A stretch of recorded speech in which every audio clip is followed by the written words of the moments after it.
The elk quarter hung in the smokehouse had been there since late October, and now in mid-April it looked as fresh as the day it was hung. Thomas Merrick cut a thin slice with his knife, examined the deep amber color, smelled the rich wood smoke aroma, and ate it without hesitation. No mold, no spoilage, no rancid taste, just perfectly preserved meat after 6 months in a small log structure he had built with his own hands. What happened in the 2 years leading up to that moment would revolutionize how mountain men survived winters in the Rockies, and the techniques Thomas discovered would be whispered about at rendezvous gatherings for the next 3 decades. Before we dive in, let us know where you're watching from. And if stories like this move you, hit that subscribe button, because tomorrow's episode is even more unbelievable than this one. Thomas Merrick stood in front of his meat cache on a frozen January morning in 1835, staring at what should have been his survival through the rest of winter. Instead, he was looking at rot.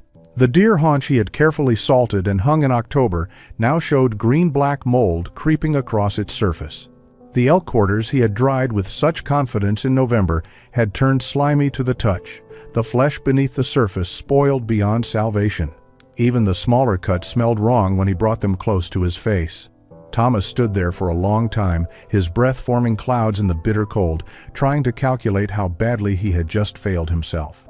He had perhaps 2 weeks of edible meat remaining, and winter in the Montana Rockies typically lasted until late April.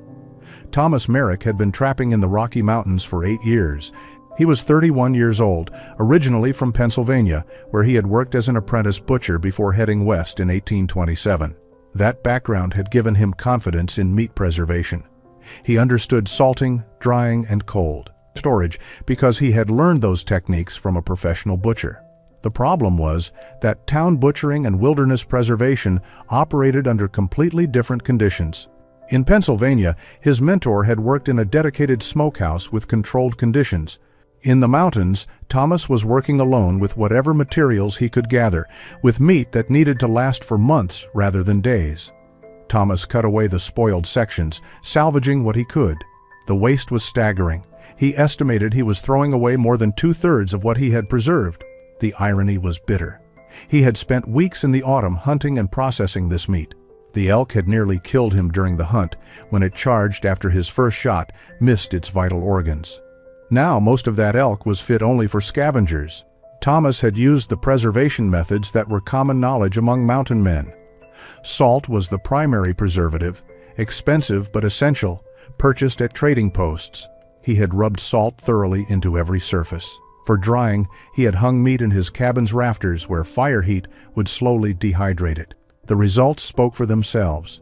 Thomas spent the rest of that January day hunting. He found deer tracks by mid-afternoon and followed them into dense pine trees. The deer was a young doe. Thomas shot her cleanly, feeling no satisfaction, only relief. He field-dressed the carcass and hauled it back before dark. It took him 3 hours, and by arrival he was exhausted. This was what the next 3 months would look like. That night, Thomas sat by his fire eating fresh venison.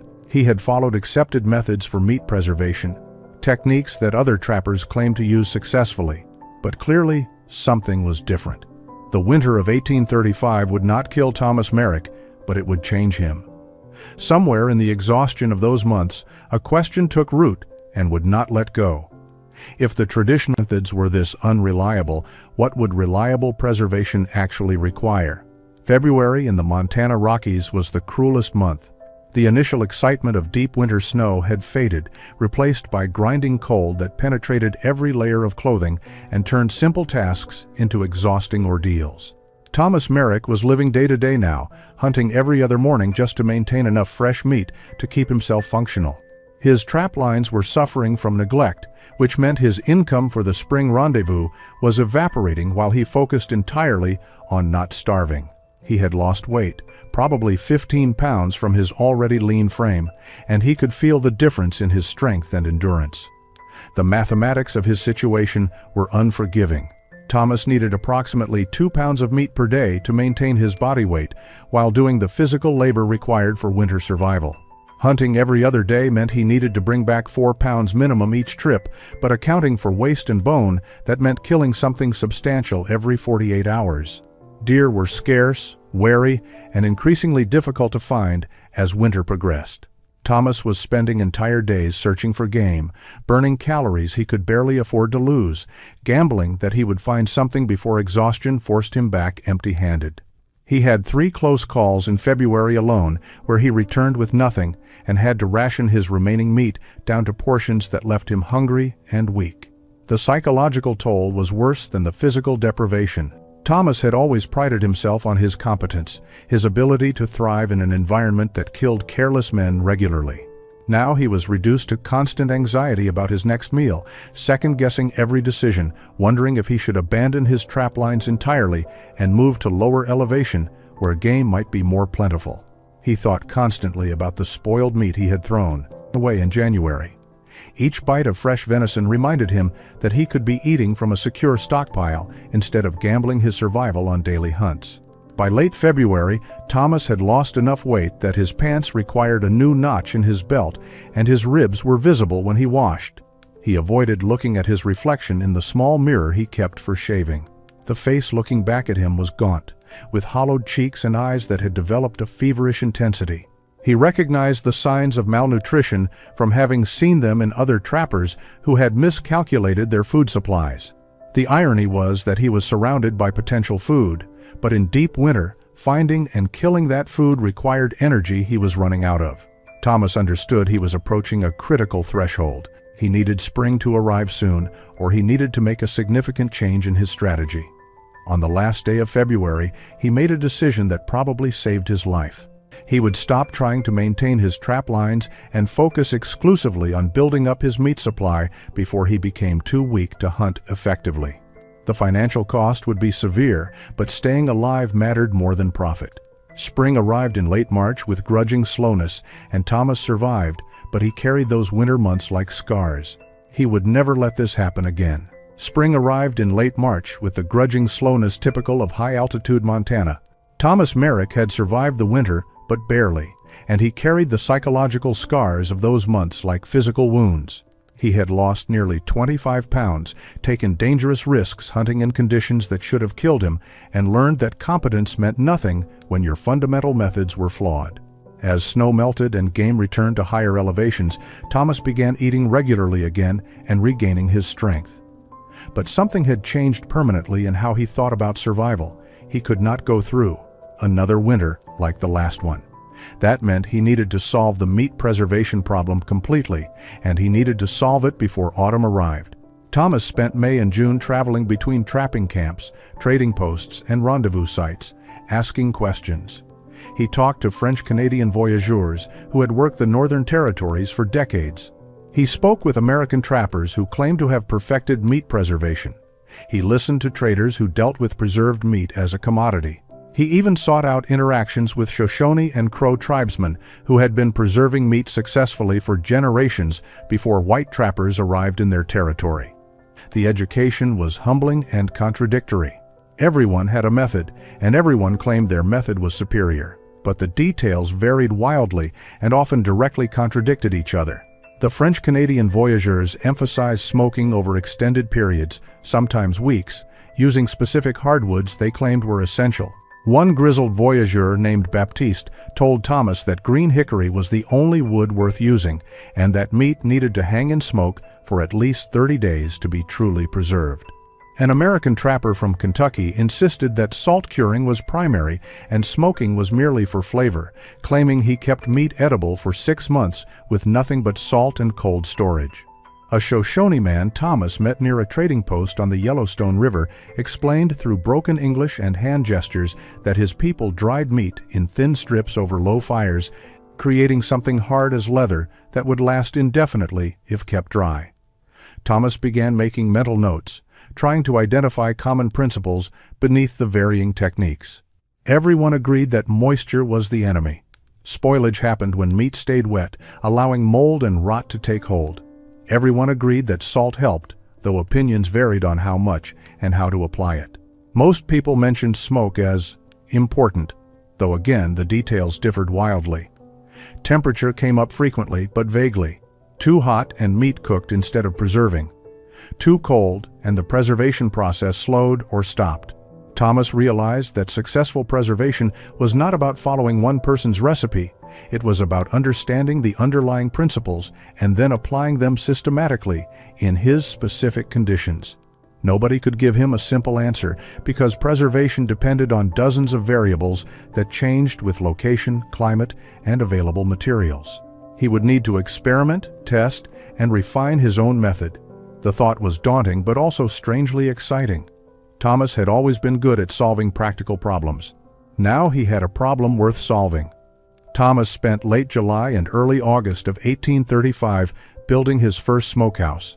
He chose a location 30 yards from his main cabin, near a small creek that provided water for mixing clay chinking. The design was simple, borrowed from descriptions he had gathered during his spring research. He constructed a rectangular structure approximately 6 feet wide, 8 feet deep, and 7 feet tall at the peak. The walls were horizontal logs notched at corners, similar to cabin construction, but smaller in scale. He left gaps between some logs intentionally to allow smoke to circulate, though he was guessing at how much ventilation was optimal. The floor was packed earth, and in the center he dug a shallow pit for his fire. Thomas reasoned that keeping the fire inside the structure would maximize smoke exposure and minimize heat loss. He installed 2 levels of wooden racks made from green willow branches, one at shoulder height and another near the roof peak. The door was simple, made from split logs bound together with leather strips, designed to close tightly but not seal completely. The roof was bark and pine boughs, angled to shed rain. The entire construction took him 6 days working, alone. In mid-August, he killed a mule deer and used it as his first test. He butchered the deer carefully, creating cuts similar to what he had seen described by the voyageurs. He salted the meat liberally and let it sit overnight to draw out moisture. The next morning, he hung the cuts in his new smokehouse, started a fire using cottonwood, and began the smoking process. The problems revealed themselves within hours. The fire pit on the ground created too much direct heat. The meat on the lower racks was cooking rather than smoking, the fat rendering out and dripping into the fire. Thomas tried reducing the fire size, but then smoke production dropped and the temperature fell too low to have any preservation effect.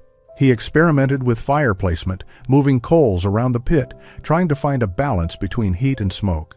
By the 3rd day, the meat on the lower rack was overcooked on the outside, but still raw inside. The meat on the upper rack looked better, but when he checked it after a week, mold was growing on several pieces. The humidity from the ground and the inconsistent temperature had created perfect conditions for spoilage. Thomas cut his losses after 10 days. Most of the test batch was ruined. A few pieces from the upper rack were salvageable, but they were not properly preserved, just partially smoked meat that would need to be eaten within days. The disappointment was crushing. He had invested significant time and effort into this structure, and it had failed. Thomas sat outside his failed smokehouse on a warm August evening, trying to understand what had gone wrong. He had built a structure without understanding the processes that structure needed to support. Smoke alone was not enough. Temperature control was critical, and he had none. Moisture was destroying his meat, despite the smoke.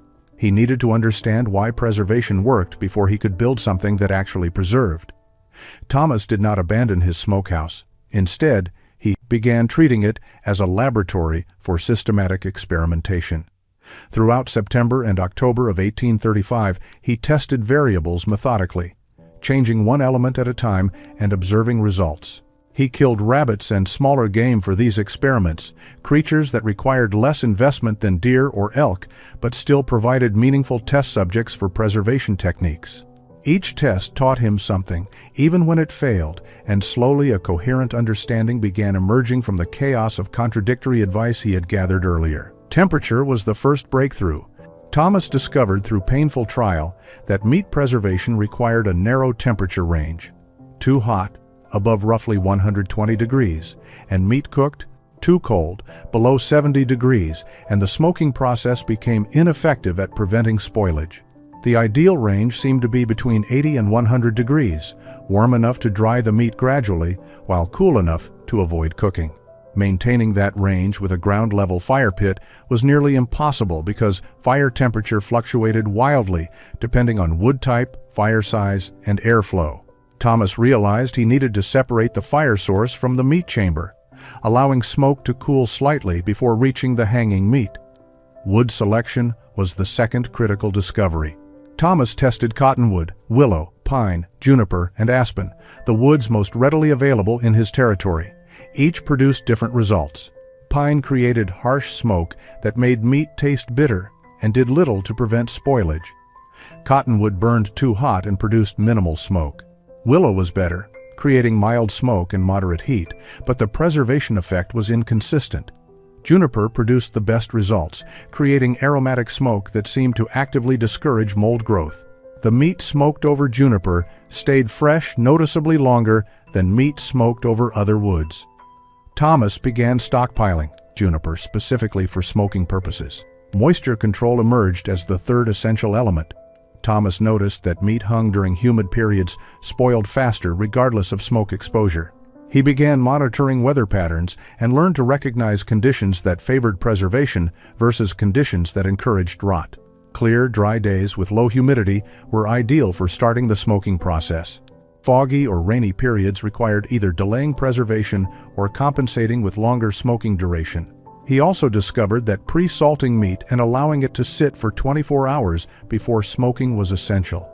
The salt drew moisture out of the meat tissue, creating a drier surface that smoke could penetrate more effectively. Hanging height became the fourth variable Thomas mastered. He discovered that different positions in the smokehouse created different temperature zones. Meat hung near the roof peak was too hot. Meat hung too low was too cool and collected condensation. The optimal zone was roughly 4 feet above the fire source, high enough to avoid direct heat, but low enough to receive consistent smoke. Thomas began arranging meat carefully by cut type, placing larger pieces in cooler zones and smaller pieces where temperature was slightly higher. By late October, Thomas had accumulated enough knowledge to attempt a complete redesign.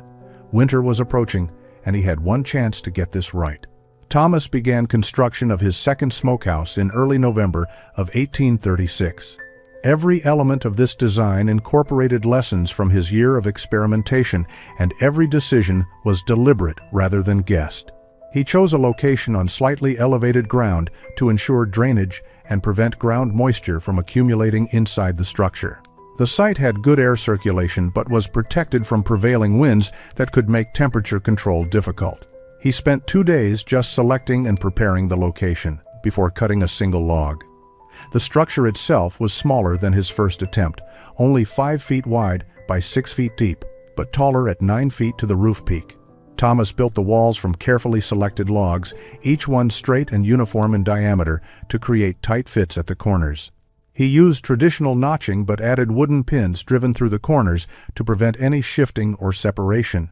Between each log, he packed a mixture of clay, dried grass, and animal hair that he had learned created superior chinking to plain mud. This mixture dried hard but remained slightly flexible, preventing cracks from forming as the wood settled. The critical innovation was the raised floor. Thomas constructed a platform of split logs 18 inches above the ground, supported by corner posts sunk deep into the earth. This elevation served multiple purposes. It prevented ground moisture from affecting the meat, improved air circulation underneath the structure, and most importantly, allowed him to build his fire pit beneath the raised floor rather than inside the meat chamber. Thomas dug a shallow pit directly under the center of the raised floor and lined it with flat stones to contain the fire and reflect heat upward. He cut a small opening in the raised floor directly above the fire pit, just large enough to allow smoke to rise into the meat chamber, but small enough to prevent excessive heat transfer.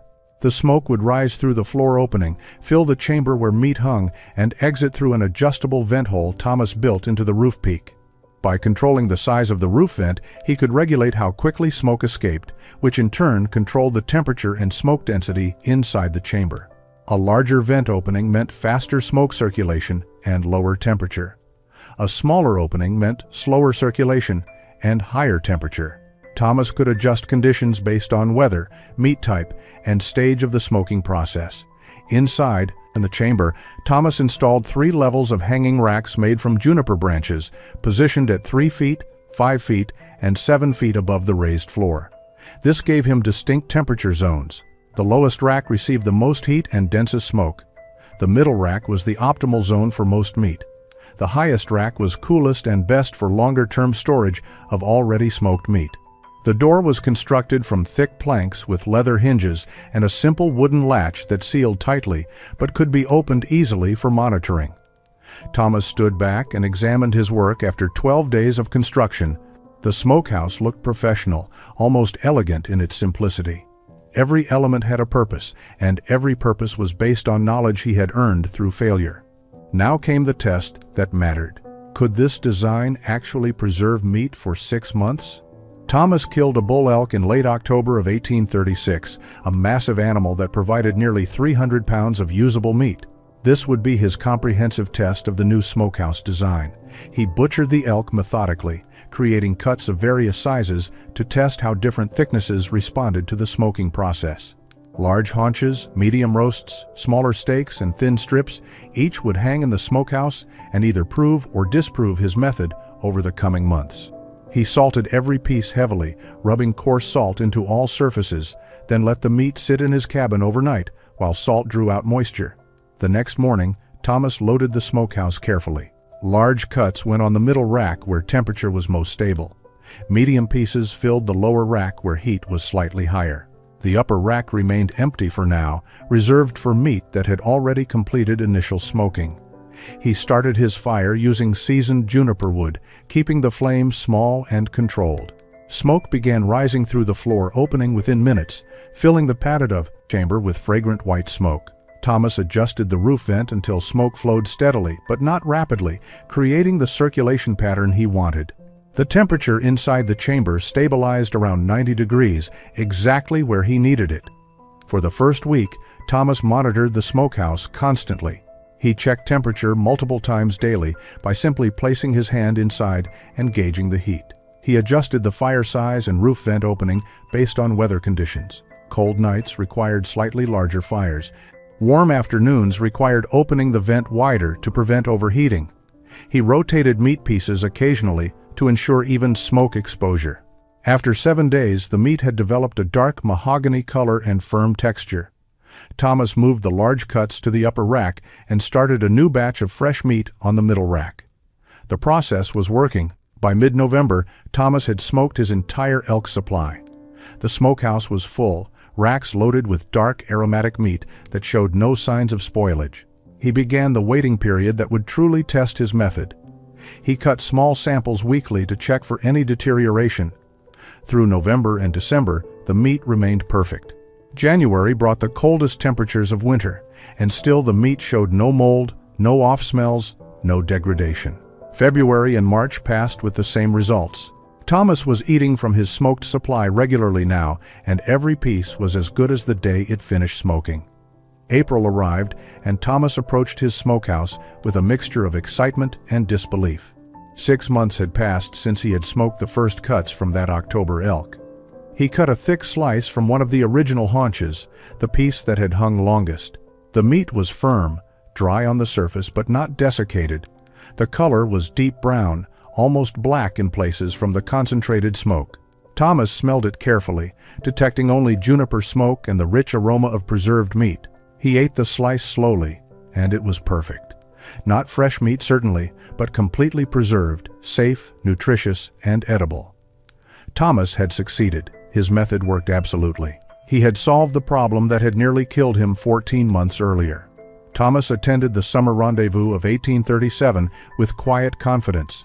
He brought smoked meat samples that had been preserved for 8 months, offering them to other trappers without explanation. Men tasted the meat, asked questions about his methods, and Thomas answered honestly. He had no reason to keep his techniques secret.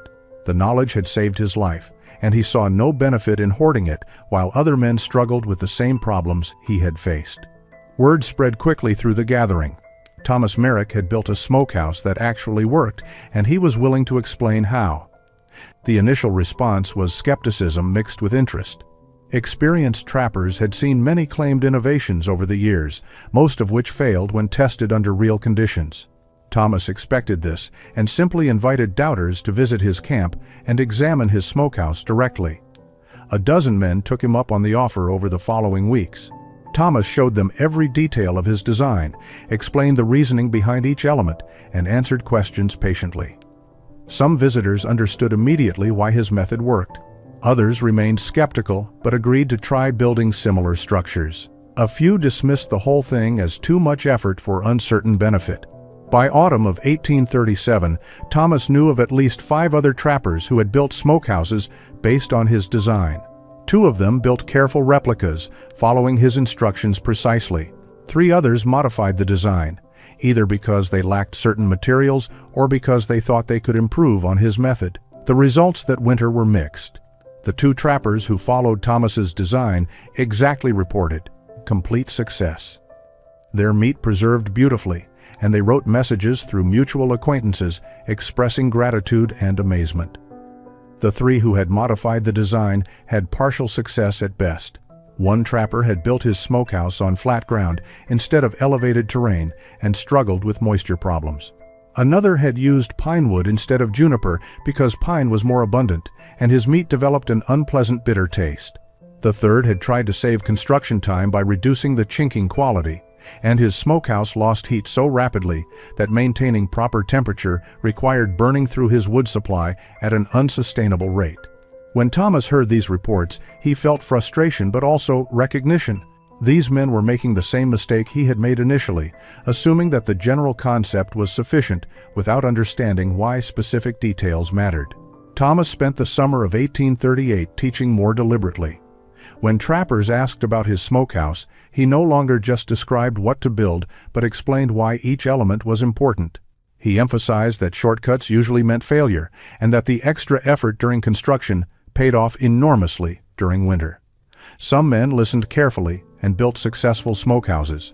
Others continued trying to find easier methods and continued experiencing mixed results. By 1839, the phrase Merrick Smokehouse was being used at rendezvous gatherings to describe the elevated, ventilated design that actually preserved meat reliably. Thomas never sought credit or tried to profit from his innovation, but his name became attached to it simply because he was known as the man who had solved the problem. Other trappers refined and adapted his basic design, creating regional variations that worked in different climates and elevations, but the fundamental principles remained consistent. By 1840, the techniques Thomas Merrick had developed were spreading beyond the trapper community into the broader frontier population. Settlers moving west into Montana, Wyoming, and Idaho territories encountered trappers using Merrick-style smokehouses and recognized the value immediately. Unlike transient trappers who might abandon a structure after one season, settlers were establishing permanent homesteads and needed reliable food preservation for their families. The investment of time and materials required to build a proper smokehouse made sense when that structure would serve a family for years or decades. Trading posts began stocking materials specifically for smokehouse construction. Iron hardware for hinges and latches, which Thomas had scavenged or improvised, became available for purchase. Clay suitable for chinking was sold by the barrel. Detailed instructions for construction appeared in frontier newspapers and guides written for immigrants heading west. The design evolved as it spread, incorporating regional materials and adapting to local conditions. In areas where juniper was scarce, builders discovered that hickory, apple, or cherry wood produced excellent results. In extremely cold climates, some builders added double wall construction for better insulation. In areas with heavy rainfall, roof designs became more elaborate to ensure complete waterproofing. The United States Army took interest in the preservation methods around 1842. Frontier forts required reliable meat storage for their garrisons, and standard military supply chains were often inadequate in remote territories. Several fort commanders ordered the construction of large smokehouses based on the Merrick design, scaled up to handle the meat requirements of 50 to 100 soldiers.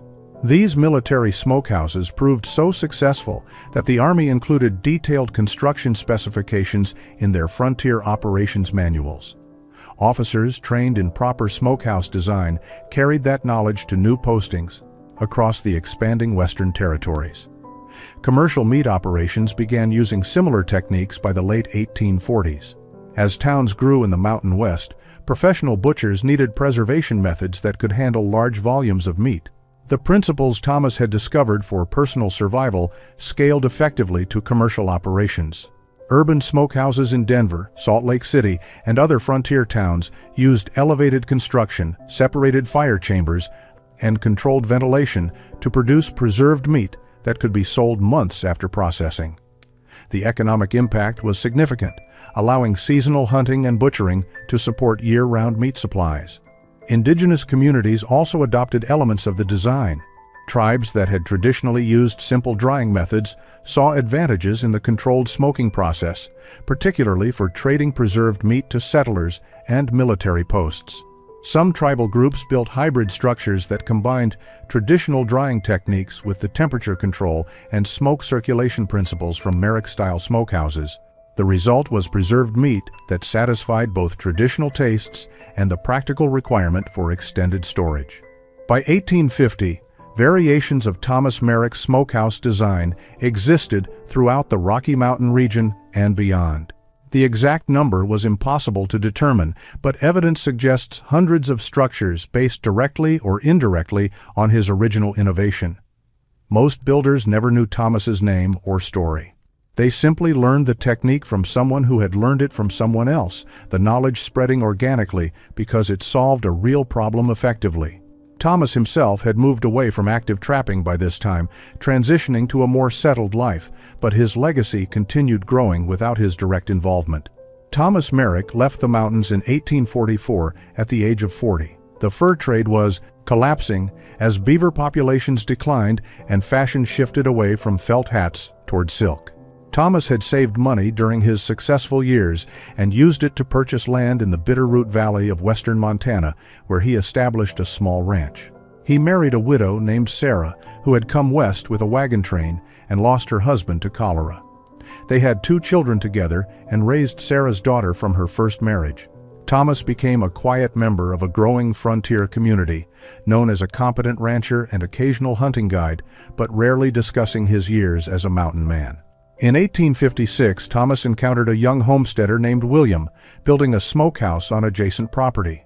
Thomas watched for a few minutes before recognizing his own design in the elevated floor and separated fire chamber. He approached and introduced himself, asking where William had learned the technique. William explained that his father had built a similar smokehouse in Wyoming Territory 5 years earlier after learning the method from a trapper at a trading post. The young man had no idea he was talking to the person who had originally developed the design. Thomas felt a strange mixture of pride and insignificance. His innovation had become anonymous knowledge, passed along without attribution, which was exactly how useful ideas should spread. Thomas offered a few suggestions about roof ventilation based on the specific wind patterns in that location. William thanked him and incorporated the advice. The smokehouse worked beautifully that winter, and William told neighbors that an old rancher named Merrick had helped him with the design, never realizing the name had deeper significance. Thomas found satisfaction in this anonymous contribution. He had solved a problem, shared the solution freely, and watched it improve lives across an entire region. That was enough. Thomas died in 1868 at age 64, following a stroke that left him partially paralyzed for his final 3 months. He was buried in a small cemetery outside Stevensville, Montana. His gravestone listed his name, birth and death years, and the phrase, "beloved husband and father." Nothing mentioned his years in the mountains or the innovation that carried his name across the frontier. His family knew he had been a trapper but understood little about his specific accomplishments. To them, he was simply a good man who had built a stable life after a rough past. But across Montana, Wyoming, Idaho, and beyond, smokehouses built on Thomas Merrick's principles continued functioning.